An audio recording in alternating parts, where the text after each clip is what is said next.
Bonsoir, nous sommes le jeudi 16 octobre 2014.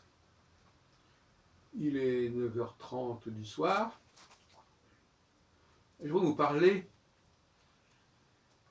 de la civilisation méditerranéenne, si on peut dire, dans l'optique de Brodel. Enfin, pas tout à fait ça. Enfin, ça revient un peu à cela. Il semble que l'Europe ne puisse fonctionner que si elle prend conscience qu'elle doit se contrôler toute la Méditerranée, de l'ensemble, il faut que ça devienne une mer intérieure.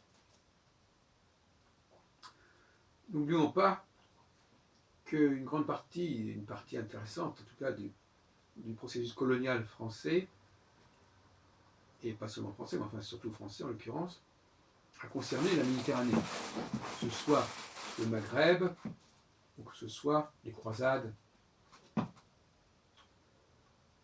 Asie mineure, comme on disait. Donc la Méditerranée est au carrefour de l'Afrique, de l'Asie et de l'Europe, et tout ce qui est en bordure de Méditerranée doit être intégré au sein d'un seul et même ensemble. D'ailleurs, il n'y a pas longtemps, je crois, Sarkozy avait parlé d'une union pour la Méditerranée, qui me paraît une très bonne idée, qui permettrait d'intégrer à la fois le phénomène juif, le phénomène arabe et le phénomène chrétien. Sans cette formule méditerranéenne, je crois qu'on n'avance pas. Il faudrait isoler la Méditerranée et les régions côtières de la Méditerranée de l'ensemble de l'Afrique, du reste de l'Afrique ou du reste de l'Asie.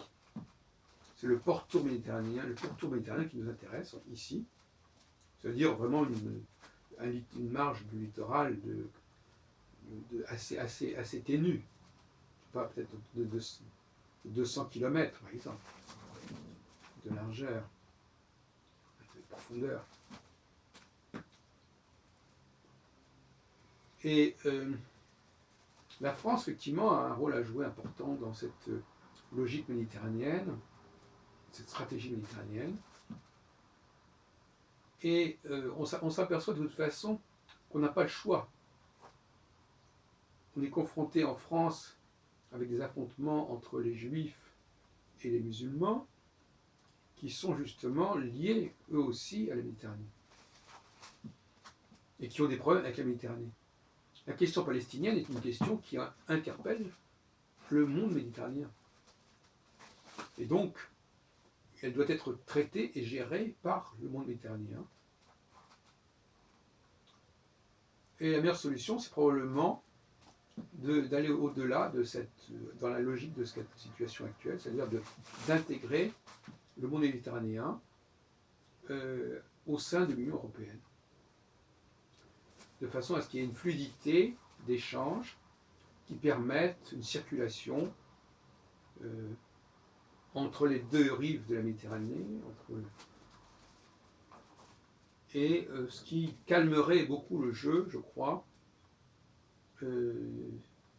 si la circulation pouvait être fluide entre les Juifs d'Israël et les Juifs du continent européen, entre les Maghrébins des pays maghrébins et les Maghrébins immigrés dans le monde européen, je pense que tout cela serait résolu.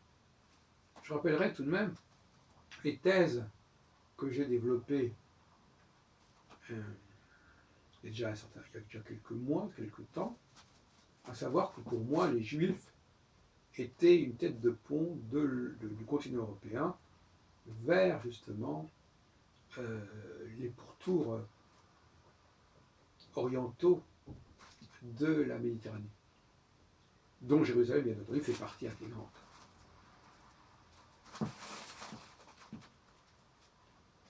Je crois que le mot-clé dans tous ces débats identitaires, géopolitiques, c'est le mot Méditerranée, que les Romains appelaient le Mare Nostrum. C'est-à-dire qu'ils avaient bien compris qu'ils devaient maîtriser et contrôler la totalité du pourtour méditerranéen.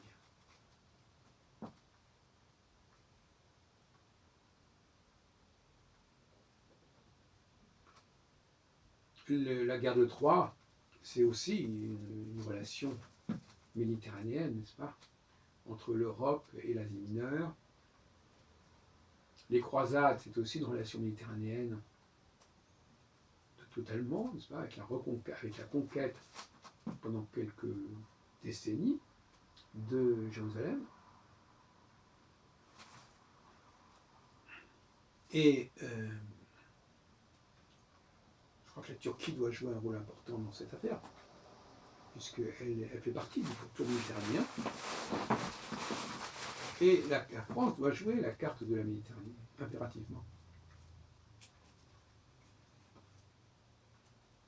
Parce qu'elle est en grande partie responsable, en tout cas, des problématiques méditerranéennes qui perturbent actuellement le monde, que ce soit du côté des émigrés maghrébins en France ou du côté des Palestiniens en Palestine, en Moyen-Orient, au Proche-Orient.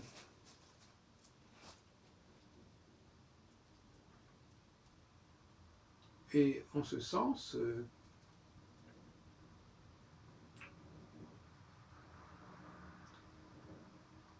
peut-être que les pays du nord de l'Europe sont moins concernés par cette affaire que les pays autour de la Méditerranée. Ça, c'est pas un problème. En tout cas, la France est une interface entre le monde méditerranéen et le monde nordique, tant sur le plan linguistique que sur le plan géographique.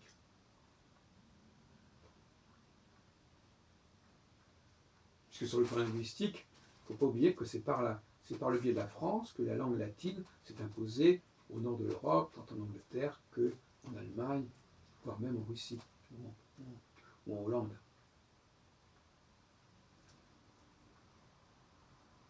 Et la France elle-même d'ailleurs est extrêmement hétérogène au niveau de sa population.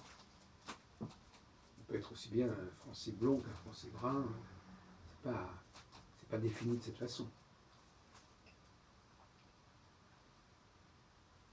La langue française reste fondamentalement une langue méditerranéenne.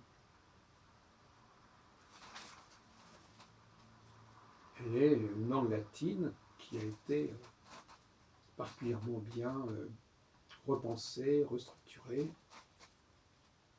et qui a gardé toutes les vertus du latin. Commencer par une certaine homogénéité étymologique, une homogénéité morphosémantique que beaucoup d'autres langues pourraient lui envier.